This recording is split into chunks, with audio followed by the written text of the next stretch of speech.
nouvelle à bref, on dirait qu'il y a mon galema, na sommaire ya lelo, tout dans la sango kitoko, oyo ko se pensa bino nyonso, merci na bapel, merci na ba email, merci na ba révélation. Alors na sommaire ya lelo, pasteur moko akina matanga na ba disciple na ye, pasteur amelaka koka, bazo ila ye kane ya koka azomela. Soki sili disciple na ye azokota soki wapi ayeli suka na koka mwana moko a 4 ans ba 5 ans azaki wana alobi ye fois epakola mieza kaka na kani wana koka pasteur alobi no koka eza bien te cocaïne eza mpona bana mwana alobi nga mpona melaka mwana wana 4 ans botoli kani wana koka ameli yango nyonso lere asisi mwana koyimba na moko bale nosima mwana boye solo a whisky mpe mwana motu ezobeta ye babengeli ambulance bango était une tour. Futa carton sur taxe, futa banyongo, ya parking, banyongo, ya courant, banyongo nyonso, soko za en Angleterre,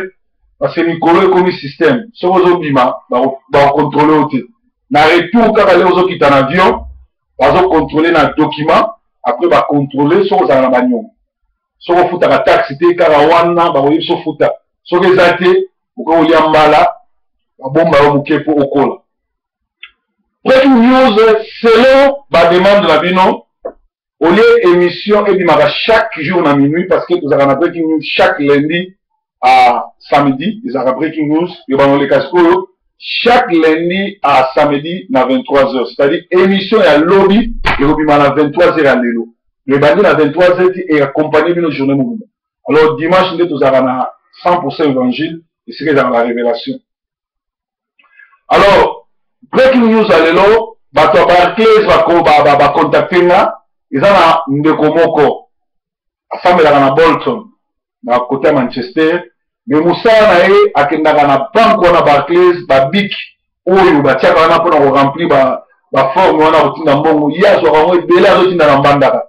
Alors bato wana bazwaki identité na yo, babengi nga babi napesa information communiqué oyo, osoki okesala yango osu baokanga yo, pe Mila à s'occuper na yo. Alors, beaucoup de la conférence mon côté, ni à prière, ni à intercession, na radio, na Sky, ou bien na phone. Na zone. La conférence mingi na phone, la conférence mingi na téléphone, na Skype déjà malade. Na zone encourager à ça. Mais la prière mingi na bateau pour y éviter. Na bateau, le bateau qui m'a le prophète pour prophétiser à bateau. Au bon de la peau, na intercession, na téléphone, to, na Skype, et ça vraiment bien. Bible revient. Bible revient, ce qu'on dit au Sambela, kota na ndaku na yo, kanga chambre na yo. Nzamba za na ndaku na yo, kanga uya. Nzamba ugeluke na téléphone te, na ngomba te, na nini te. Et to za na ngomba oyo Jean 4:24 dit, les adorateurs adorent le Seigneur en esprit et en vérité. Alors la conférence mingi, surtout oyo parfait quand quoi ça na maman moko na kati likembe boko ta ngote po eza ya misala mabe po tia tumba pe a amputer batu mingi ndengwa batebele bazotuna mais proverbe makabwa papa wemba otiki ondeni na koko tika te kutu a en passant na losenga na Francis Lola na pasteur Jean-Claude Mosengo na Paris bana Paris sika nyuso bomoni langa batata mi bale bokangela nga bango ofuna délivrer bango na misala mabe pour bango bana ba complice à Wembadio ba lekisa na l'église na bango ba kumisa ye ba pesa da micro et pourtant tata wana aga ba démon photo délivrer d'ailleurs na za ba correspondance ebele ba to ba betelinga ba masolo na ndenge ba kangaye na poloko na ba 1970 75 na ndenge za ko violer ba voisin na bango bana kanda kanda ba masolo donc vieux wana les questions na bango ba za maladie là un problème aga ba démon na osala émission spéciale à ma qualité ya Proverbe 30 passé à la diaspora, n'a pas détrôné. Jamais le roi de la salle. Parce qu'un roi doit prêcher par l'exemple. Un pédophile, un aventurier, un démoniaque, a beau comme un roi de la salle. Azali bad rôle modèle pour la chaîne. Alors, au lieu qu'il y a pour nous, n'a prix évangélique. Carton, on a 20 pour nous, n'a kati. N'a prix évangélique, n'a 22 livres 50. Benga mama bena. Pour nous, pour nous. Alors, aux à Manchester, au Nicolia, restaurant Biloko Afrique, benga Dr Charlie, restaurant qui toko ezana cadre mo qui toko pona ko kende ko se divertir na ban. Dr Tokala, le grand magicien mwana nganga oyo ayaki kotia trouble na Londres, lokola na bengana na Londres, nzoka koma ko lia ba kota ba France, ba kota ba Belgique, ba uti ko bena nga kota France na ndo sala délivrance à famille mobimba, oyo tatana ndoki mwana makala ngunza alina ko lokala. Bisika yoso kozali na Allemagne, na Germany, na France, boyambaka ete pasaza muta misala mabe pe tozolukela ebino ye mpona délivrance. Gabi Kandolo bana Manchester baleli yo mai na miso balobi proverbe pekisa Gabi ameka kobima Manchester te tomesana na ye atikala awa akoli awa za très important moi présence na ye moi makambo na ye ezalaka très important na Manchester. Alors bato ebele babengi nga balobi nalobaki makambo ya Vox Day na bosanaki kotanga kombo ya Emma Katalai akotaki Mario a na Londres kuma tala monene parce que abongwama te il faut baluka bayamba nzambe. Alors na breaking news ya lelo tozolobela Liliane oyo abotana King Kester bana mobali na ya Nigérien bengani ye na libala parce que azo comprendre que mwasi ya bala alandelaka héritage ya mobali oyo esi bakabwana pe mobali wana vankufa asali testament alongoli yo na kati mpo azali na confiance na yo te. Alors mobali na alobi Liliane kende kosamba na Kester asi akei aza na repos basambaka na moto akufa te. Alors soko olingi kende okotisa recours na cimetière peut-être bato baza kuna bakopesa réponse tika Kester tika Liliane na bana na ye tika nani la reine de fleur na bana a continuer héritage soki azwi mobali akotika Maison Blanche akokonde kosala vie ne parce qu'aza trop jeune. Awa eserta na Lolo Mutima eserta na Alexis Yamamoto eserta na Guy Kimvula bo continuer aluta continue ya Victoria eserta parce que biso toyebi ke testament wana eza King Kester. Alors Nzambe azala na bino. Awa na Angleterre toza na dossier monene eza na bakombo misatu ekomisi Manchester monene. Proverbe 30 Didier Forme na lata kala Manchester United Football Club na Manchester City Football Club. Ba grand combo oyo etomboli Manchester monde entier. Alors Proverbe 30 azalaka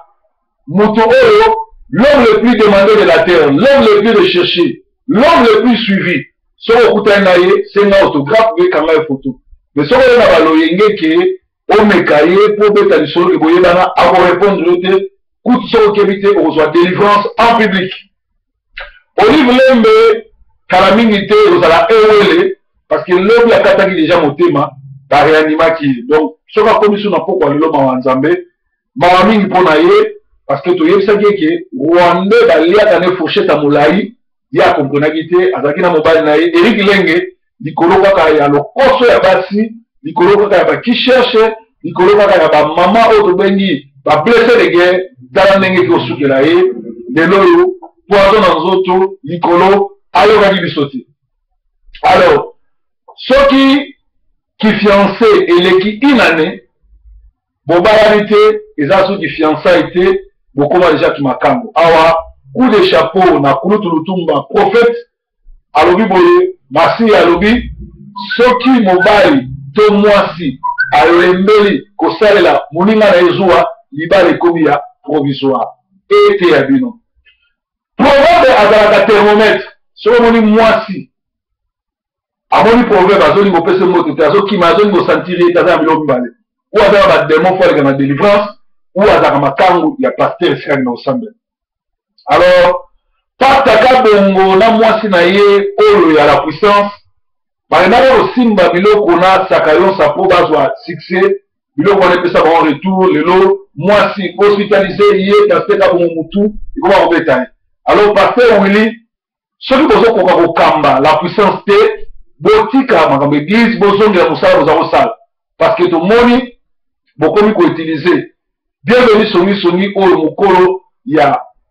Ebola Welcome TV aleka na TV pour dénigrer Pasteur Mwila. Et pourtant Pasteur Mwila aza clair, Bible pe aza clair elobi esika oyo localité Christ a éclairé bino.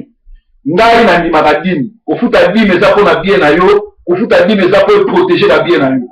eprotege misolo na yo kofuta dîme te yango moto okosolola kofuta dîme ezali kaka mpo eprotege biloko no par rapport à mamon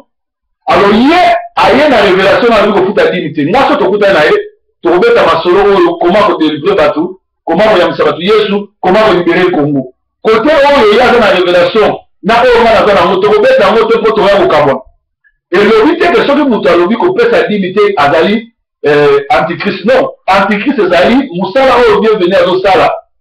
parce que na age na ye azokisa bapaster soni awuti kosente mwasi oyo signature ayaki kuna mpo abandoleka na tv ye angose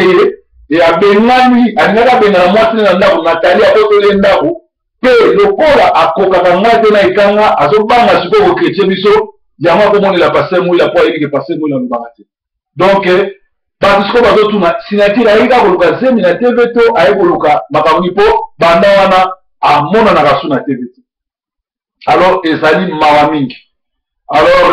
l'homme le plus demandé de la terre ezali bongo proverbe 30-30 signature soki respect eza te okokima na tv parce que bato bacomprendre alors tolingai koloba na bato ke soki olingi obima kontrolaka baniongo nini ozala yango parce que soki obimi mbokolo ke libanda le ozonga soki oza na baniongo obima te oke lubwaka mpe tolingai tolobake dîme ezali biblique nga nazo encourage bato bapesa dîme bokopesa dîme epa nani okopesa dîme epa un pasteur ordonné un pasteur ouais un pasteur appelé toza na bapasteur mosusu baza ordonné na bavie na bango confiance mais nzambe abenga bango te moto andenge wana soki opesi ye dîme okobonga te mais soki opesi dîme na yo epa un pasteur appelé le ozopesa ye dîme ya kobondela mpo milimo mabe ezwa contrôle ya mbongo na yo te moyibi oyo akufaki na kuwa na yesu akota église te apesa dîme te asala jeune prière te asala mpe retraite te mais arekonetraki mabe na ye ayambi yesu yesu alobaki kaka na pokwa lelo okozala na ngai c'est-à-dire mate ya dîme eza très important mais ngai nakosenga na mutu pesa dîme par rapport à révélation tuna nzambe nani akoki kozwa dîme na yo parce que soki opesi dîme bipesa opesi pa mutu aza na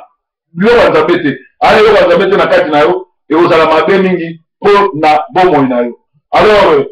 tosongeli na masolo na biso ya breaking news tolobaki breaking news ebanda ozala chaque lundi à samedi na 23h mpe dimanche kozala directement kaka mate ya nzambe alors merci na baoyo nyonso bazosoutenir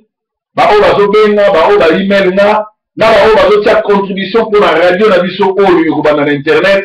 bomona paster mwina kozala paster nzubila koteya ekanga na aire de vérité akozala mama bena wana ozala chaque vendredi na réunion ya bamama prière ya bamama na minuit mpe chaque lundi à samedi na minuit bokana ozala na intercession miracle na proverbe 30-30 bokomona mosala nzambe ndenge asala alors ozali mwasi oyokaka ozali papa oyokaka olingi kosoutenir radio oyo benga biso ocontribuer bolandaka fin du soir te eza radio ya bandoki bolandaka kazayema te ezali chaîne ya bakolabo mpe ya bato ya misala mabe bolandaka baémission oyo bato bazotikala bolumbu te baémission oyo eza éducatif te nalobaki bana basi mosusu baa bacongolaise te bozoba oyo bazosala na communauté na biso kotikala bolumbu to etu na bacommunauté na bango baolanda bango te alors pourquoi nde bacongolais fo bolanda makambo ezanga te tokola tobumbela mboka na biso ntango na mongo oyo bapresse nyonso te étrangère bazoexpose kanambe na génocide ndenge azosala na congo ngonga ngoyo baparti politike nyonso basangana batelemela kabila population ebima libanda basoda congolais bazwa minduki balanda makambo ezosalama na bwake na côte d'ivoire tosela kaka te me basoda babanda parce que bato oyo kabila azoboma eza bango bakuluna poswa mabanga parce que atie bino na programme aboma bino c'est à ce moment là que tokopengana ye c'est à ce moment là que congo ozonga na maboko ya congolais c'est à ce moment là que tokobénéficie na potentiel ya congo tala mboka na biso tozali scandale géologique courant alaka te tout par une heure par heure bazoviole 48 ans na basi congo ekomi capitale ya viol Congo comme capitale à crime, Nicolo ya Kanambe, na système na Bawande.